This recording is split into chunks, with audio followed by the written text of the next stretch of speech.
தேவனுடைய பரிசுத்த நாமத்திற்கு மகிமை உண்டாவதாக.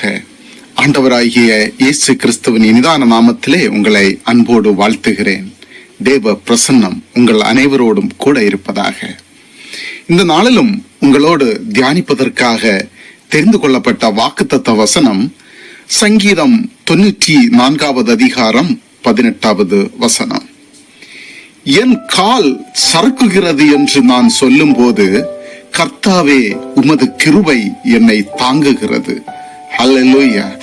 கிறிஸ்துவுக்குள் பிரியமானவர்களே, தினமும் நாம காலையில எழும்பி வேலைகளுக்கு போய் வேலை முடிந்து இரவு வீட்டில் வந்து சேர்கிற வரைக்கும் ஆண்டவருடைய கிருபை தான் நம்மளை தாங்குகிறது என்று நாம் பார்க்கிறோம்.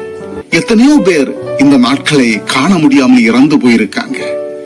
நாம கூட உள்ளவங்க, நமக்கு முன்னால் உள்ளவங்க, நமக்கு வேண்டிய நண்பர்கள் கூட இந்த நாட்களை நம்மோடு கூட காண முடியாமல் இறந்து போயிருக்காங்க. ஆனால் ஆண்டவரை பாருங்க, உங்களுக்கும் எனக்கும் நல்ல ஜீவனை கொடுத்திருக்கிறார். ஹல்லேலூயா. பிரியமானவர்களே, நன்றாக உங்களையும் உங்கள் வாழ்க்கையை யோசித்து பாருங்க. காலையில எழும்புகிறோம், வேலைகளுக்கு செல்கிறோம், நைட்ல வந்து பார்க்கிற வரைக்கும் ஆண்டவருடைய கிருபை தான் நம்மளை தாங்குகிறது. ஆண்டவருடைய வல்லமை தான் நம்மை தாங்குகிறது. ஹல்லேலூயா. அதற்காக நாம் நன்றி செலுத்த வேண்டும்.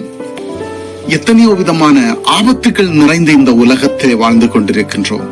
எல்லா ஆபத்துகளிலும் அவர் கூட இருந்து, போக்கிலும் வரத்திலும் நம்ம கூட இருந்து நம்மை பாதுகாத்து வழி நடத்துகிறார் என்றால் அது அவருடைய கிருபை. அந்த அளவுக்கு நாம நீதிமான்களோ பரிசுத்தவான்களோ கிடையாது. ஆனாலும் கூட அவருடைய கிருபை நம்மளை தாங்குகிறது. நாம வேலைகளுக்காக செல்கிறோம். வேலை செய்கின்ற இடங்களிலே எத்தனையோ ஆபத்துகள் நெருங்குகிறதை நாம் பார்க்கிறோம். ஆனால் ஆண்டவரை விசுவாசித்து வாழும் பிள்ளைகளை அவர் கிருபையால் தாங்குகிறார். இந்த நிமிடம் வரைக்கும் அவர் நம்மை தாங்குகிறார். ஹல்லேலூயா. அதைத்தான் இந்த வசனத்திலே நாம் பார்க்கிறோம். ஆண்டவரே, என் கால் சறுக்குகிறது என்று சொன்னபோது உம்முடைய கிருபை என்னை தாங்குகிறது என்று சொல்லி நாம் பார்க்கிறோம். உண்மையாகவே அவர் நம்மை பாதுகாக்கிறார். எத்தனை நன்றி சொன்னாலும் போதாது. நீங்க எத்தனை பேர் நன்றி சொல்லுகிறீங்க என்று எனக்கு தெரியாது. ஆனால் காலையிலே எழும்பின உடனே, ஆண்டவரே, இந்த நாட்களிலே என்னை பாதுகாத்துக் கொள்ளும், இந்த நாளிலே என்னை ஆசீர்வதியும், நான் வேலைக்கு செல்கிறேன், போக்கிலும் வரத்திலும் என்னை பாதுகாத்துக் கொள்ளுங்க, நான் செய்கின்ற காரியம் வாய்க்கணும் என்று சொல்லி ஜெபம் பண்ணி போங்க. எல்லா தீமைக்கும் விலக்கி ஆண்டவர் நம்மை பாதுகாத்து வழி நடத்துவார். இந்த மாயான உலகத்திலே, இந்த பாவம் நிறைந்த உலகத்திலே, இந்த ஆபத்துகள் நிறைந்த உலகத்திலே கர்த்தர் மாத்திரம்தான் நமக்கு துணையாக நிற்கிறார். அவர் மட்டும் இல்லைன்னா நாம இன்றைக்கு இருந்திருக்க மாட்டோம். நம்முடைய உள்ளத்திலே பலவிதமான கவலைகளும், பலவிதமான போராட்டங்களும், பலவிதமான கஷ்டங்களும் நமக்கு வரும்போது அவருடைய கிருபை எப்போதுமே நமக்கு துணையாக இருக்கிறது. அதாவது நமக்கு ஒரு துன்பம், கஷ்டம் வரும்பொழுது அந்த துன்பத்தின் மத்தியிலும் ஆண்டவர் தம்முடைய கிருபையினால் தம்மை ஆற்றி தேற்றி ஆறுதல் தருகிறவராக இருக்கிறார். அதனால ஆண்டவரே, மனதிலே 1000 கவலைகள் இருந்தாலும் சரி, பலவிதமான போராட்டங்கள் எனக்கு இருந்தாலும் சரி, ஆறுதல் எனக்கு போதும் ஆண்டவரே, நீங்க என்னை ஆறுதல் படுத்துங்க என்று சொல்லி ஆண்டவருடைய சமூகத்திலே ஜெபிங்க. ஆண்டவர் உங்கள் ஜெபத்தை கேட்பார்.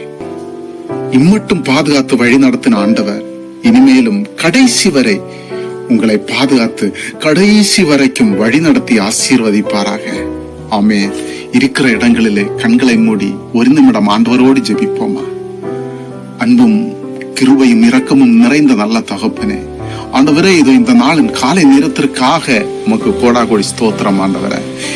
இந்த நாளிலும் கூட நீர் ஒரு புதிய நாளை காண கிருபை செய்தீரே அப்பா, உமக்கு கோடாகோடி ஸ்தோத்திரம் ஸ்தோத்திரம் ஆண்டவரே. ஆண்டவரே, இந்த வசனத்தை கேட்டுக்கொண்டிருக்கின்ற உம்முடைய பிள்ளைகளை ஆசீர்வதிங்க ஆண்டவரே. உம்முடைய கிருபையினால் அவர்களை தாங்கும் ஆண்டவரே. உம்முடைய கிருபையினால் அவருடைய வாழ்க்கையை ஆசீர்வதியும் ஆண்டவரே. உம்முடைய பிள்ளைகள் ஒருபோதும் வெட்கப்பட்டு போக கூடாது ஆண்டவரே. ஆண்டவரே, இம்மட்டும் உம்முடைய கிருபை தாங்குறபடியால் நன்றி அப்பா. ஆண்டவரே, நாங்கள் வேலைகளுக்கு செல்கின்ற போது அந்த இடங்களிலே வருகின்ற ஆபத்துகள், வேலை ஸ்தலங்களிலே வருகின்ற ஆபத்துகள், பிரச்சனைகள், போராட்டங்கள் எல்லாவற்றிலும் உம்முடைய கிருபை எங்களை பாதுகாத்து வழி நடத்துகிற தயவுக்காக நன்றி அப்பா. ஆண்டவரே, நாங்கள் தள்ளாடுகிற நேரத்தில் எங்கள் கால்கள் சறுக்குகிறது என்று சொல்லும் போது ஆண்டவரே, உம்முடைய கிருபை எங்களை கீழே விழாமல் பாதுகாத்து தாங்குறபடியால் நன்றி ஆண்டவரே. உமக்கு கோடாகுடி ஸ்தோத்திரம் அப்பா. பிள்ளைகளை ஆசீர்வதியும். உம்மிடத்துல தாழ்த்துகிறோம் அப்பா. குறை குற்றம் யாவற்றையும் மன்னியும். இயேசு கிறிஸ்து மூலம் ஜெபிக்கிறேன் ஜீவனுள்ள நல்ல தகப்பனே. ஆமேன், ஆமேன், ஆமேன்.